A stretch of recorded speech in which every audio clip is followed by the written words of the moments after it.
Laptop keyboards can often have keys in different places, so you might need to become more familiar with your laptop than you do with the regular desktop keyboard. All of them are going to have alphanumeric and symbol keys. This is called the QWERTY layout, by the way, and if you wonder where that name came from, just look at your keyboard. If you look at the first line of letters, they're QWERTY, so the QWERTY layout is the easy way. That's opposed to an alphanumeric layout that you might see, say, at an airline kiosk. If you've ever tried to check in using an airline kiosk, those are alphanumeric, meaning they just go A, B, C, D, not necessarily the same way a keyboard would be laid out. If this layout seems odd to you, just know that when they first created typewriters, somebody really thought about this, and they put key combinations so that they are easier to work with than it would be if you simply lined up the letters and numbers in alphanumeric order. You're also going to see any set of standard keys. These can include the Shift key, Caps Lock, Tab, Escape, Control, Alt, a Windows key, arrow keys, Page Up, Page Down, Home, End, Backspace, and even more. Now these may seem very foreign to you right now, but these are actually keys that you will use very often. For example, when typing, you're going to use the Shift key to make an uppercase letter, or if you want to type in all uppercase, you might use the Caps Lock so you don't have to hold the Shift key. Likewise, the Tab key can be used, but it does different things. The Tab key can either move you across a page if you're doing word processing, or it can move you from field to field when you're filling out something like an online form. We won't talk about all of these now, but as we work through this course, we'll talk about many of these keys and how they can be used as shortcuts for menu commands. These are the function keys that I mentioned in the last lesson, F1 through F12. Now these function keys actually have special uses, and the use depends on what application you happen to be working in. The one I can tell you right now is that F1 almost always brings up a help window. All the rest of them, though, F2 through F12, will do very different things depending on which operating system or which application you happen to be working in. As I mentioned, you also might have a 10 keypad for quick numeric entry, which is great when you're trying to enter a lot of numbers. Accountants especially love this. And you might also have those special media or computer keys. With this in mind, let's actually take a look at an actual keyboard so we can see where all of these different parts reside. Now remember, this actually is just a sample keyboard, and your keyboard may be a little bit different. I've also brought up a picture of a keyboard that is used sometimes for people with visual impairments. So what you will notice is that the print on these keys is much larger than it might be on a regular keyboard. That's just so we can see things better for this particular demonstration. The function of the keys, though, and the location for most of them will be very similar in all keyboards. Naturally, we're going to begin with those alphanumeric and symbols that we've talked about. If you're familiar with a typewriter, this is going to be the same. But you know what? It's interesting that in the generations of these days, many people, especially younger people, have actually never touched an actual typewriter. The only thing they know is the keyboarding. In fact, we don't even find typing classes anymore. They're all keyboarding classes. So for those of you who are a little bit older like I am, we can understand and kind of smile about the fact that typing and typewriters are actually a fairly old technology. Instead, we'll call it keyboarding. But the alphanumerics that we see highlighted here are going to be the same. This is the QWERTY layout that we were talking about before. When we're typing, we often need to work with making capital letters, or using symbols instead of numbers, typing in all capital letters, or erasing letters by backspacing. So I've highlighted here the Shift keys, which can be found on both the left and right sides of the lower part of the keyboard. We also have the Caps Lock. The one highlighted on the upper right is the backspace, which allows you to erase or go back from the right to the left. And I've also highlighted the Enter or the Return key, which is how we go to a new line in a computer or do a paragraph break. Won't get too much into that one because that's more about word processing, but these are very basic keys that almost everybody uses anytime they're typing some type of text. Next comes the 10 keypad. As you can see, the layout is very similar to what a 10 key would be, or a calculator. You also see along the top and the right edge that we have the basic mathematical symbols. The / for division, the asterisk for multiplication, the dash for subtraction, the plus sign for addition. There's also an Enter key, which allows you to set an entry. And another key that's important is on the upper left. This key is the numlock key. If you ever are typing and you're trying to type numbers on your 10 key, but instead it's moving the cursor, it means you need to press that key. When this is disabled, you can see, for example, on the number 4, there's a left arrow. If the num lock is not on, then pressing the number 4 is actually going to move your cursor to the left. Likewise, the number 6 moves it to the right, the number 8 moves the cursor up, the number 2 moves it down, and you can see that there are other things there as well, like page up, page down, home, and end. So, if your 10 key isn't typing numbers and you want it to, press the num lock key. The more common way to move your cursor using the keyboard is to actually use the cursor or the arrow keys, usually located between the alphanumeric keys and the 10 key. These are simply up, down, left, and right, and will move your cursor in that specified direction. Just above this is a set of 6 special keys that actually I use quite a bit. They include insert and delete, home and end, page up and page down. Insert actually toggles you between insert mode and overtype mode, which again we won't talk about here because that's a word processing thing. Delete is kind of the opposite of backspace. When you press the backspace key, it erases things to the left of the cursor. When you press the delete key, it deletes things to the right of the cursor. The delete key can also be used to remove something that's selected. So, for example, if you left-clicked on a file to select it and then pressed delete, it would delete that file from the computer. The home key moves your cursor to the beginning of a line, and the end key moves it to the end of a line. And page up and page down simply scroll your screen up or down in the appropriate direction. Now we get to some special keys. There is one on each side of the spacebar, the Control key and the Alt key. The short version of this is that these keys, usually in combination with other keys, allow you to do special things. For example, pressing the Alt key and a letter will display a menu. Alt F, for example, displays the file menu instead of having to click on it with the mouse. The Control key usually does system things. For example, Control P prints something, Control S saves something, and Control O will open something. These are some shortcuts that we'll go through again as we move through the course. But just so you know for now, Control and Alt are often used in combination with other keys to perform special functions. Recent keyboards will also have a Windows key of some sort, and this is used for doing special Windows things. And I'll demonstrate some of these when we get into talking about the Windows desktop. One of the things it does, though, is this is the same as clicking on the Start button. So again, if you didn't have a mouse or you didn't want to move to your mouse, you could press this button on the keyboard to display the Start menu, which we've already seen a couple of times in this course. Then we get to those function keys, which I've mentioned a couple of times, F1 through F12. F1 almost always will bring up help for whatever you happen to be in. So if you're looking at the Windows desktop, it will bring up help for Windows.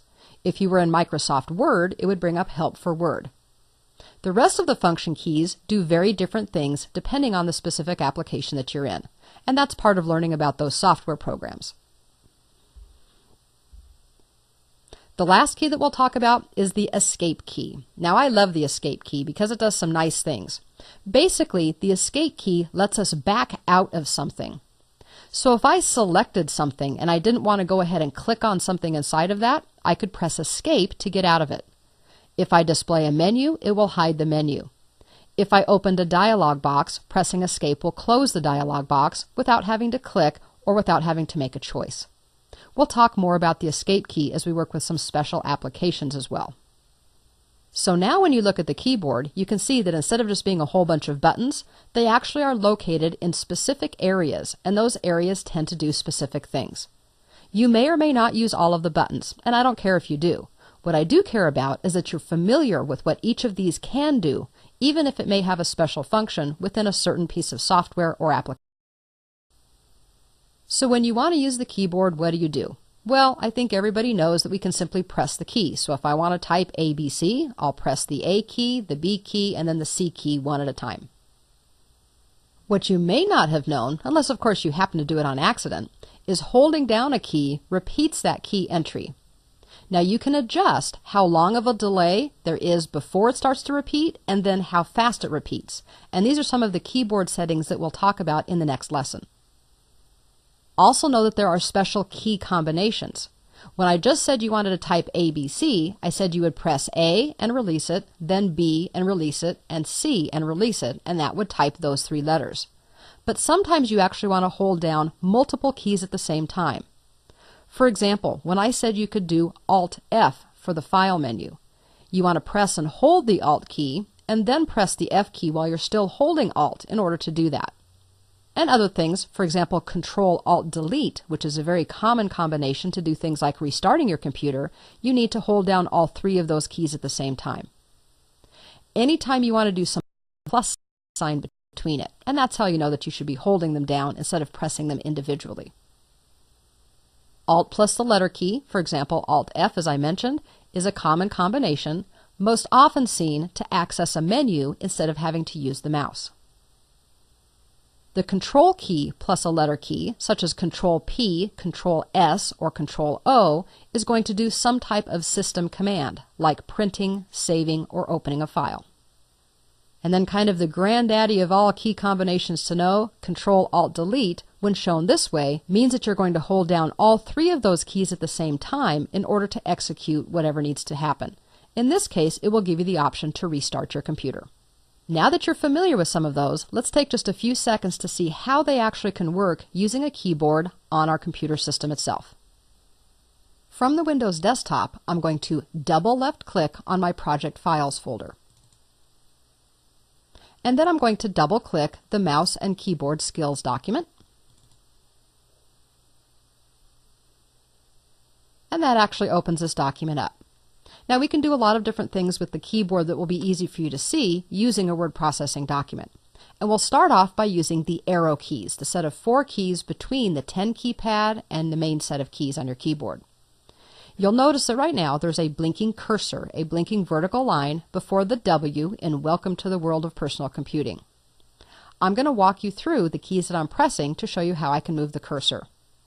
If I press my right arrow once, twice, 3 times, you'll see that every time I press the right arrow key, it moves over 1 character. Likewise, if I press the left arrow once, twice, and 3 times, it moves the cursor back to the left, 1 character at a time. If I press the down arrow, that moves me down 1 line at a time. So I'm pressing it down once, twice, 3 times, and again I've moved down 3 lines, and the same would happen if I press the up arrow 2 times. Now let's move up to the set of 6 keys that are above the arrow keys. Remember that we have an end key. Notice that my cursor is now blinking about 1/3 of the way across the first line of text. If I press Home, which I'm doing now, it moves my cursor to the beginning of that line. And if I press End, it moves the cursor to the end of that line. So this is much faster than going left, left, left, left, left, left, left, left, left for however many characters there happens to be. Home will move it to the beginning, move it to the end, and then you can use the arrow keys if you want to move 1 or 2 characters in the other direction. I'm going to press my down arrow 1, 2, 3, 4 times, and also press End to make sure that I am at the end of the last line of text. My computer might ding at me to let me know that it's currently at the end of the document, and even though I pressed the End key, it can't move any further. Now I'm going to press the Enter or Return key, which is going to force it to move to a new line. And if I press Enter 1 more time, it will force yet another line. Now I'm going to move to the left side of my keyboard and find the Tab key. The Tab key can do a variety of things, but in word processing, it moves your cursor across the page. So I'm going to press Tab once, twice, 3 times. What you'll notice is that it's basically moving 1/2 of an inch at a time. So if you were trying to indent the first line of a paragraph, or if you wanted to offset type by having it in further than the left margin of the document, the Tab key can help you do that. Remember, the Tab key also does special things, for example, if you're working in a form. In that case, the Tab key will move you from one field to the next field instead of having to click with your mouse and then moving your hands back to the keyboard to continue to type. Now I'm going to use the numbers on my keypad. If I simply press 1, 2, 3, we can see that it types those letters. But now I'm going to press the num lock or the numbers lock key. Currently, my computer has the number lock on. That's why I'm able to type these digits. But if I press the num lock key, that will turn it off. And now if I press, for example, the number 8 key, that's the same as using the up key, because instead of being a 10 key, it's now simply moving the cursor. So remember, if it's not behaving the way that you want, usually that means not typing numbers, you probably just need to press your num lock key. On some keyboards, there will be a special light that will show you when the number lock is on, or it may actually show up somewhere on your operating system or your window. For example, in Microsoft Word, NUM will appear in the status bar to show you that your number lock is on. Now I want to show you one of my special keys. And remember, I've been talking a little bit about the key combination called Control P. I'm going to go ahead and press and hold the Control key, and then press the letter P on my keyboard. And this is displaying the print dialog box. There are a few other ways I could have brought this up, which we'll talk about in later chapters, but this is one of my favorite keyboard shortcuts. Because when I'm typing along, I can very quickly press some key combinations to do several things very quickly. For example, I might do Control S, Control P, Enter. Control S saves my document, Control P prints my document, and then pressing Enter is the same as clicking on the Print button, and that actually sends it off to print. You have to trust me when I say that's a lot faster than moving my hand to my mouse, going to the File menu, coming down and clicking Save, clicking back on the File menu, clicking on Print, and then moving my mouse to the Print key, pressing that button, and being done. Key combinations can often be much faster than using the mouse. It doesn't matter to me which ones you use because they all do the same thing. I think you'll just find eventually that it's faster and more efficient to use keyboard shortcuts when they're available. One of those keyboard shortcuts that I want to show you now is the last key we talked about when we looked at the keyboard itself on screen, and that is the Escape key. The Escape key is often the default or the same as pressing Cancel. We have a Cancel button on the bottom of this window, and I could click on it to close the box without printing. But I can also press Escape, which I'll do now. That makes it go away, which is perfect. And now you've seen a little bit about how your keyboard can work within a word processing document.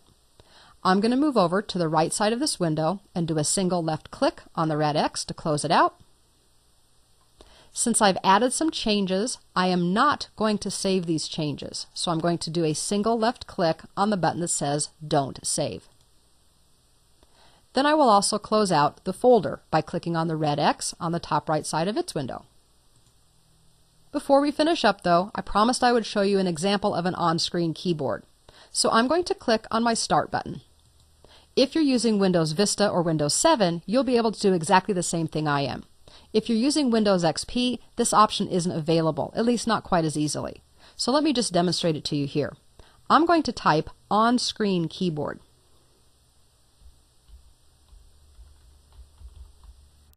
Type the whole thing, and on-screen keyboard is displayed at the top, so I will press Enter, which is the same as clicking the highlighted option. This is an example of an on-screen keyboard that comes with Windows Vista. Technically, this is part of the accessibility, so for people who may not be able to use a regular keyboard, they may be able to use the on-screen keyboard instead. I could use my mouse to click on these keys, or I could simply press the equivalent key on my keyboard.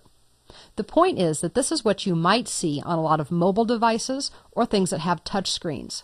These are the type of variations that you'll see a lot of. Now, if this isn't the issue, the ability to type on a keyboard, then maybe your issue could be just typing itself. Well, that's not exactly what this class is about, but let me make a quick recommendation. If you need some typing help, there are some free typing tutorials you can find on the internet by simply searching for free typing tutorial. There's also some software that's been around for forever, and while I usually don't make specific recommendations, this one I will. It's called Mavis Beacon Teaches Typing, and it's the equivalent of the old keyboarding classes or typing classes that some of you may have taken in the past. It takes you through some drills and just lets you practice and get more efficient at typing. In my opinion, though, the best thing that you can do is to simply start using your computer. You have to trust me that when you just start using it, very quickly you will get much faster and much more proficient at your typing skills. But regardless, now you're familiar with what keyboards do, what some of the different regions or areas of keys are, and even seen some examples of how you can use them on your computer. The Windows operating system actually has some settings that can adjust how the keyboard behaves, just like we had settings for the mouse. Fortunately, the keyboard only has a couple of settings, unlike the mouse, which can be very time-consuming.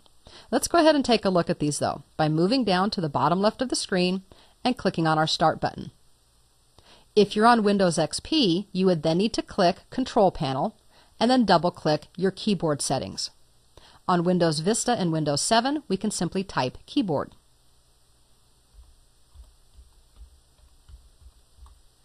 Now, I could certainly take my mouse, move up near the top of the Start menu, and click on Keyboard. But because we're talking about the keyboard, I'm going to use my arrow keys instead.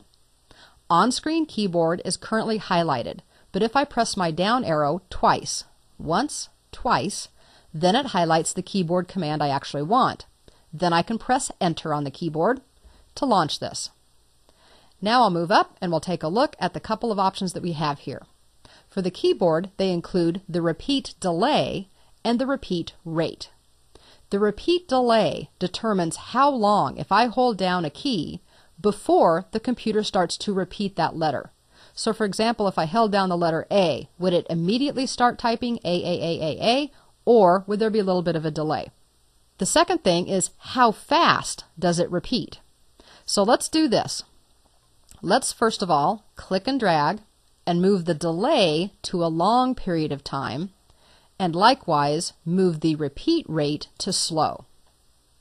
Now I'm going to click down at the bottom where it says click here and hold down a key, and we'll actually see how this works.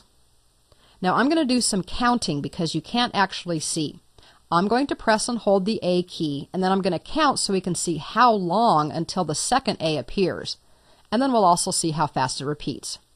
So I'm pressing A now. 1, 2. Now you saw that there was kind of a delay there. Let me do that again. I'm using my backspace key to get rid of those A's. Hold, and there it goes. Now keep that in mind when I move these to the other end. Now I'm going to say that I want a short delay, and I want it to repeat very quickly. Now I'll move back down and I'll click, move my cursor out of the way so you can see it, and now press and hold now, and you can see almost immediately, and it's a lot faster. Now for this particular computer, I'm not seeing as much of a difference as I do on some other computers. So actually, your operating system, your processor, and a lot of other different things like hardware can make a difference on how this appears. The point is that if you're ever typing and you tend to be the kind of person that presses your keys slowly and maybe tends to hold them down a little bit longer than a faster typist, if you end up getting multiple letters when you didn't want them, you can come in here and you can say, I want to make the repeat delay longer, and I want to make the repeat rate slower. That way it will work the way that you want it to. The one last thing that we have in here that's not completely related to the keyboard, but it's at the very bottom of this dialog box, is something called the cursor blink rate. For most people, the default is going to be comfortable, and we can see it over here. If you want to make it go faster, you can drag the slider, and you can actually bring it all the way down where it actually is none. Now I don't ever recommend that, because if you look at this, we have a hard time seeing that that's a cursor. It looks more like it could be a letter L. So we always want to have it somewhere. The point is that you want to have it fast enough that it's easy for you to see, but not so fast.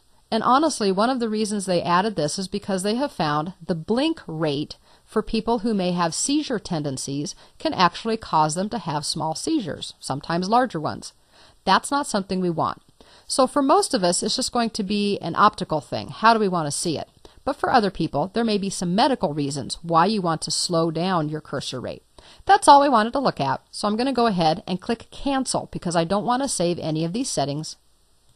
And now I know how to set up my keyboard to behave just the way I want it to accommodate the type of typing style that I